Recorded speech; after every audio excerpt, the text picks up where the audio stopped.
Misuse of language is a major cause of incivility in public communication. And language has always been used to manipulate the public, and that will never change. The American Religious Town Hall is now in session.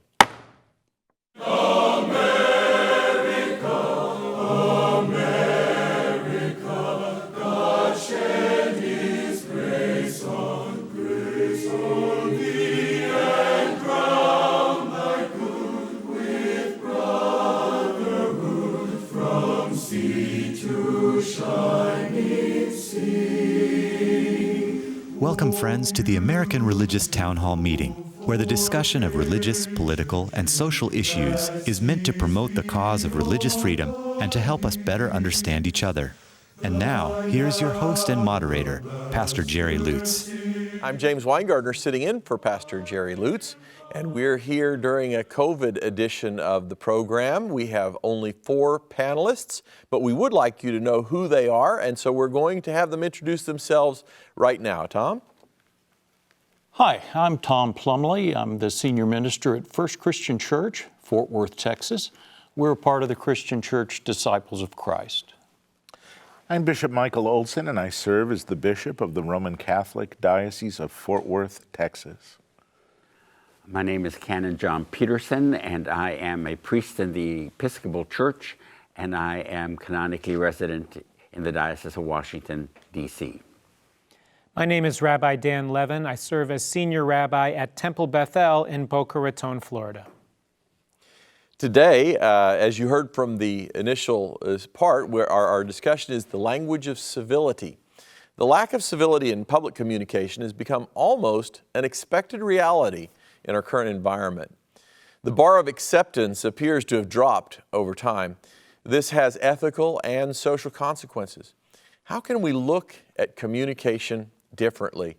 Writing from Columbia Theological Seminary, Leanne Van Dyke talks of speaking peace in a climate of conflict in these words, quote, "I can hardly imagine a more timely book at a more urgent time," unquote. Marilyn McIntyre has given us a startling reflection on words, metaphors, and poetry and how they illuminate or obscure the wide realms of politics, culture, and community. In this book, McIntyre seeks to make the reader reflect on how the public rhetoric of today often lacks an ethical foundation, as oversimplification, use of loaded metaphors, and intentional negative slants are used to sway individuals to support positions or actions.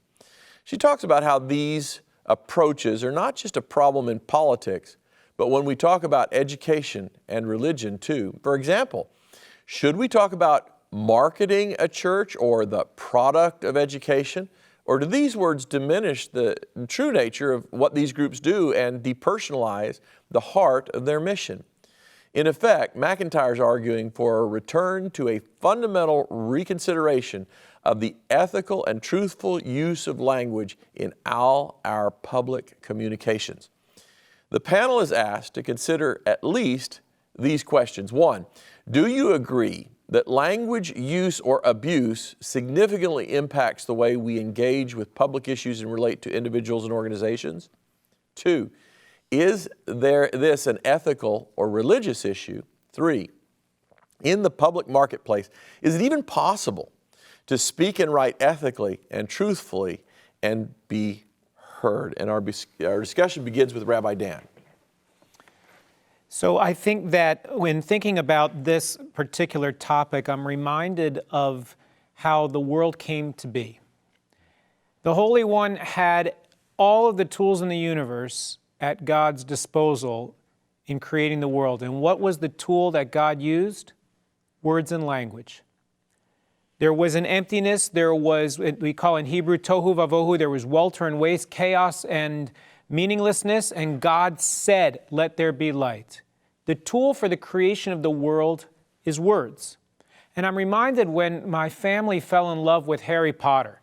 I don't know if any of you all have family that fell in love with Harry Potter. It became an all-consuming passion, and my wife was trying to understand why our children were so excited, so she read the first book, and then it was like a summer project. She read all of the books. And she said to me, "It's amazing, this woman created an entire world through the gift of language. There actually isn't a Hogwarts Academy. I'm sorry to tell everybody this. It doesn't exist except because of the gift of language that J.K. Rowling employed. Language is mysterious, language is holy, and it needs to be appropriated with the same sense of deliberation that one would employ anything that's holy. And yet too often, I think, especially in our culture where words are cheap and language is employed for all kinds of different aims, we're not nearly as deliberate as we ought to be. We can use words to uplift and we can use words to beguile. We can use words that can cause slander, and our tradition teaches that to slander or spread falsehood about someone is the same as bloodshed. And at the same time, you can use words to heal. Think about what happened when Martin Luther King Jr. stood on the steps of the Lincoln Memorial and used those those famous, inspiring words, "I have a dream." His words inspired an entire country to dream of a different reality than the one they knew at that moment in history. And so I think that the time has come for us to be far more deliberate in how we speak, in the language we use, in the metaphors that we employ, because I think that we have come to a point where we weaponize language. We use language to hurt. We use language to garner an emotional response so that we get more clicks on social media, so that we garner more attention, but not because we seek to do anything particularly holy. And I think that if we can restore a sense of holy purpose and mission to the language that we employ in whatever venue we employ it, we might see a different culture and atmosphere in the larger world around us. Thank you, Dan. Michael? Oh, I want to affirm everything that you said in the words that you used. And I think, you know, both in style and substance, the Rabbi witnesses well to the art of rhetoric, which in many ways has given way to more incendiary use of language today.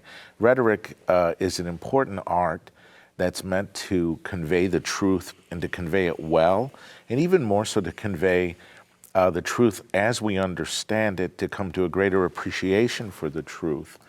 I think sometimes, though, language, as we know, the abuse, you know, if there's something good, it can be misused, and something that's good in itself can become misused and used for evil. And I think that happens in language today in two ways. There's concealment, there is avoidance, there's appeasement, and then there's frankly just the old standbys of dishonesty, as well as incendiary language used to manipulate the masses, either through political speech that's dehumanizing, or also even some of our marketing approaches that are based on fear, in the sense of, I must have this product or else my life will be miserable.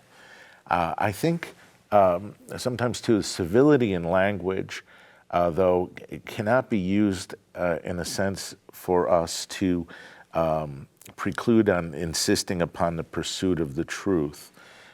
Sometimes I think, just given the cancel culture that's around us today as well, that there's a fear to try to use words to convey what we really think they mean and what they have been agreed upon in meaning, because we want to avoid disagreement, because all disagreement in a culture that doesn't appreciate civility ends up being lethal and hostile. And I think that's where rhetoric comes in again, is that it's a sense of a conversation. It's a sense of listening as well as speaking. And I think that in itself, language is both spoken and language is also heard.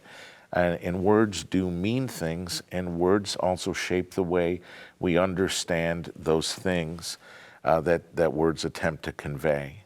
And so I think that's my contribution today.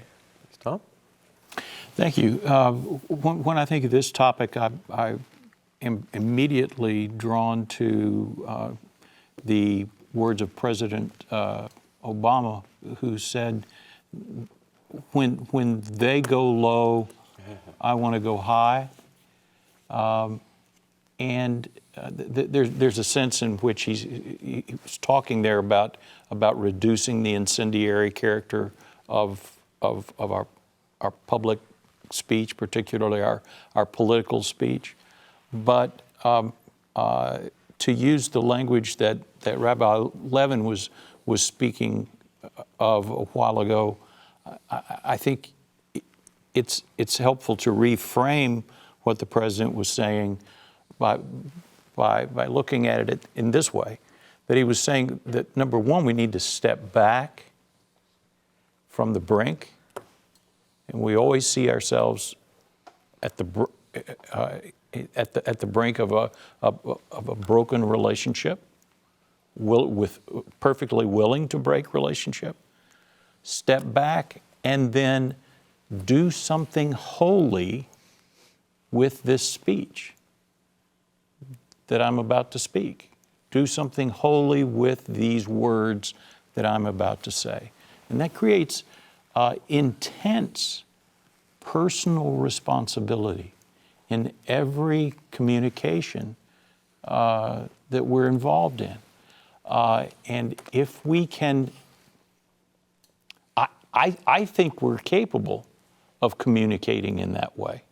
I think people in all sectors of our society, with all levels of education, do not have to be able to pick and choose the precise language that someone else might to convey a thought. And yet, if they begin with that thought, that I'm going to step back from the brink first, and I'm going to do something holy in this spoken word, then whether they believe in God or not, they understand the difference between the holy and the unholy,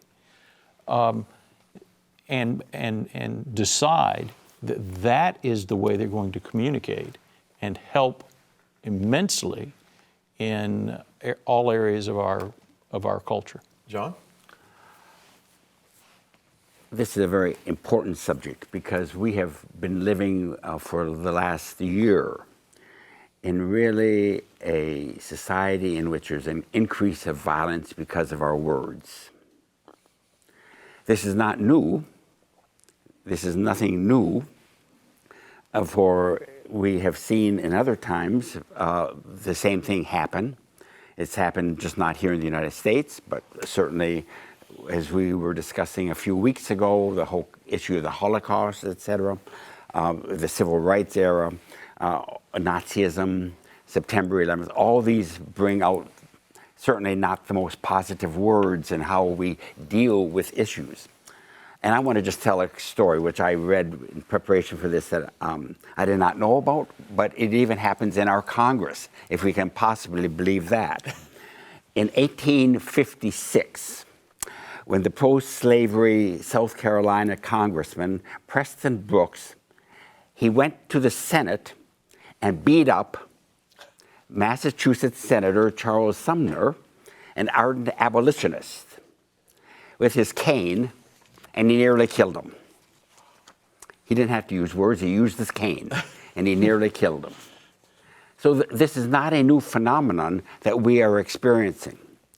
And the problem that we face today here in the United States is the lack of, that people have to have any tolerance for an opposing point of view.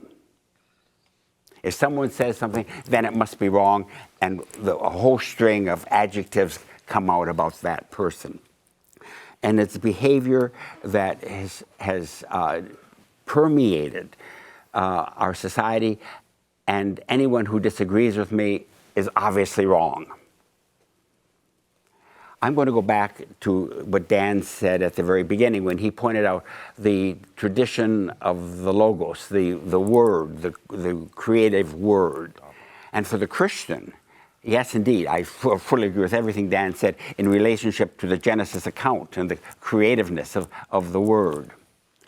And for the Christian, and the Word became flesh and dwelt among us.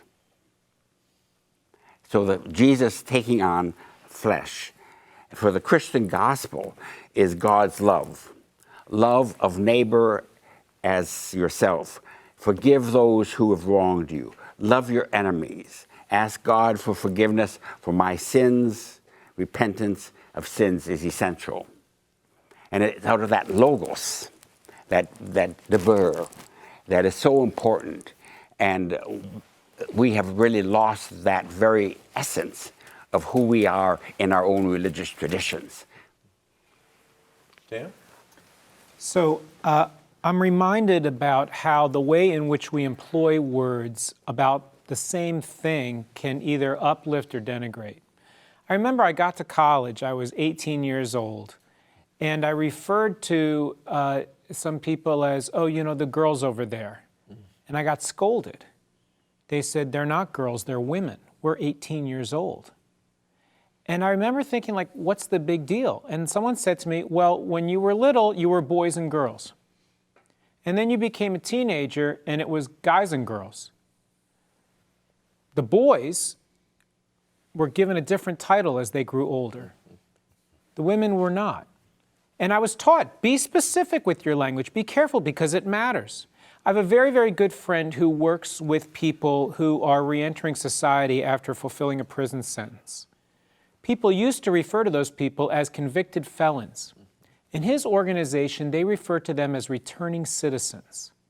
So think about it. You've committed a crime. You've made a terrible mistake. You're trying to rebuild your life. You're trying to make a new beginning, and someone keeps saying to you, you're a convicted felon, you're a convicted felon. Well, then maybe I am a felon. Maybe my life is defined by my act.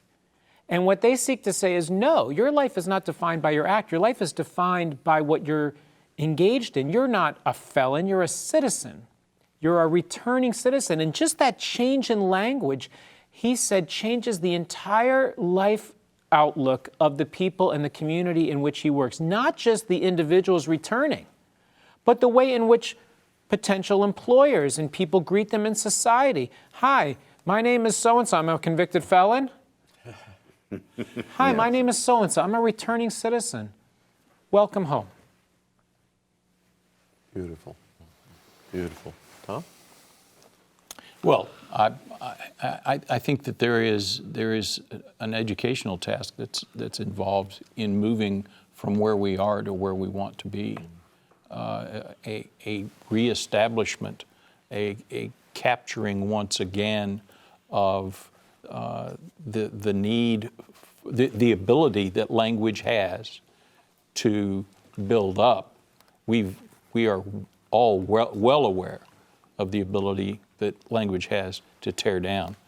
I think we need to be re-educated on a widespread level on how my language, not just the language of those people over there that should be speaking differently, but how my language needs to change from tearing down to building up. I think that therein lies the rub, if you will, or therein lies the point of contact, in the sense that the sense of re-education is a loaded word. I mean, precisely gets back to where we started in the conversation, in the sense of public manipulation under the guise of education, or real education that leads us out of a certain type of darkness into a light. All right, and I think that takes time, and the test is in how it alters our society and stuff. I think too much.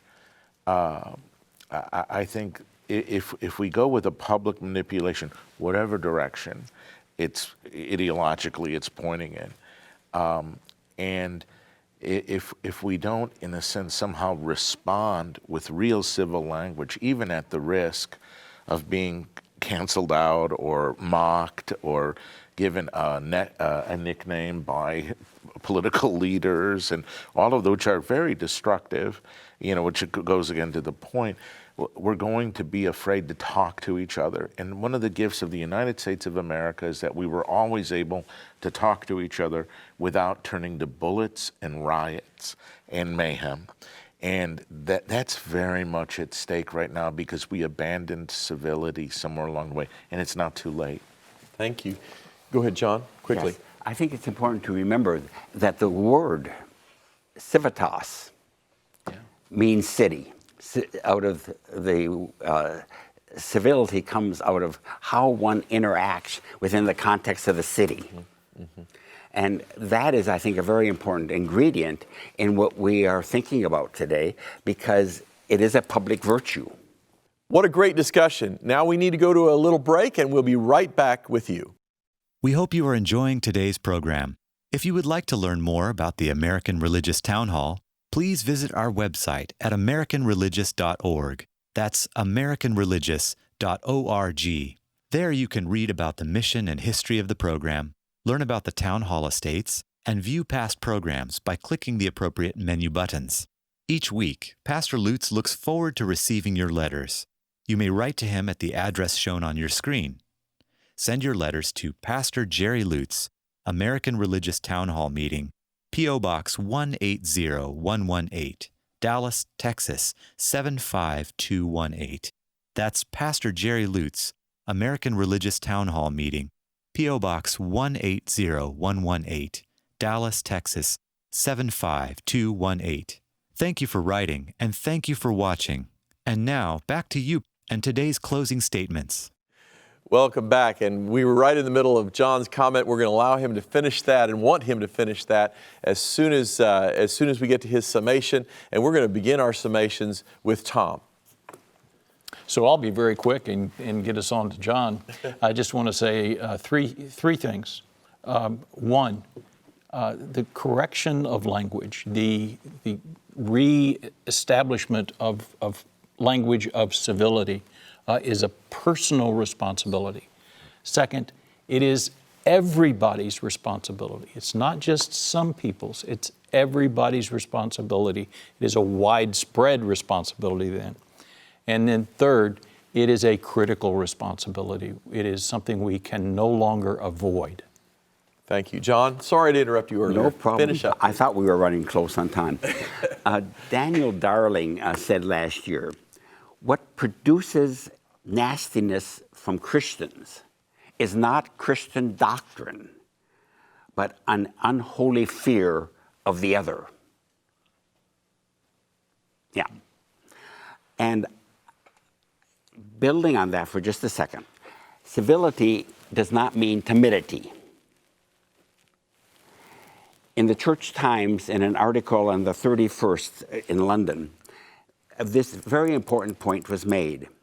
When children are being slaughtered or wrenched away from their families, when girls are being sold into sex slavery, when the wealthy are being enriched by exploitation of the laboring poor, when non-combatants are wantonly killed, when people are mocked or marginalized or shamed or being harmed, we need to be sure we don't mistake timidity for civility. Thank you. Thank you. I'm struck by what you had said before about the connection between the word civility and the word civitas, right, which means building. Because, of course, in the book of Genesis, the story about building reminds me of the story of the Tower of Babel, where people came together to build something, and God said, well, let me see if they can still build if I confound their speech. And when they couldn't speak to each other with clarity of purpose, their building fell apart. And so I think that what we learn from that is that when we speak with deliberation, when we speak with clarity, when we speak with integrity and truth, as opposed to speaking with deceit and demonization and demagoguery, imagine what we can build together. Yep, exactly. Thank you. Bishop? It's been an excellent program, an excellent conversation, and an excellent use of words. I think that I always come back to something I learned in college, and that is with regard to words, another word for a word is a term, right? And term, it comes from terminus, which in a sense limits. And there's a certain sense where we use our words that limits being in some sense. When we use a word in human discourse, we say what something is, and then also we convey what it's not. But it requires a response on the other person in the conversation to respond in words to fill in what's been limited by our choice of words, which is why words can't exist in a vacuum. They can't just simply be written on the page. They also have to be spoken, and they have to be spoken to another person and heard by another person, and then again spoken back again. And I think that's how we build a civilization, with respect and through the use of words. As God, established, he spoke the word at the beginning that called nothing in the void into created being.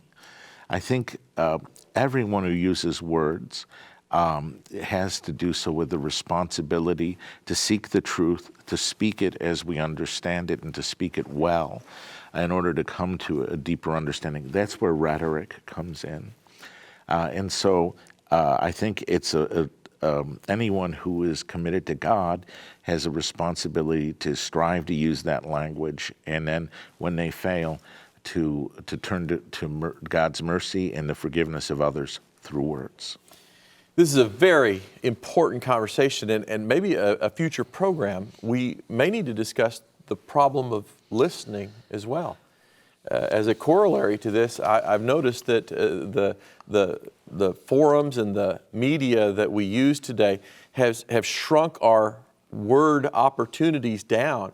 I'm very proud of this show, where it gives people an opportunity to actually speak at some detail on these subjects, and it's incumbent on until they're cut off. Until they're cut off, yes, until I cut them off, right? But we then can listen to each other, and I mean listen patiently.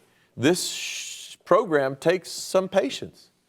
We have to really listen through, and it's extremely important. And I think our attention spans have suffered from the Twitter age. And it's really good to be here and be able to talk about subjects and listen to one another and really hear what we have to say. The charter of the American Religious Town Hall provides that Roman Catholics, Protestants, Jews, educators, and others may appear on this program and declare their beliefs without hesitancy. And the rest of the members of the panel will uphold and guarantee that American right to all who will appear, irrespective of race or creed, so that the rest of the world can see that here in America, we believe in religious freedom, not only in theory, but in reality. Now, friends, until next week at the same time and over the very same channel, the American Religious Town Hall meeting stands adjourned. May the God of all of us bless all of you.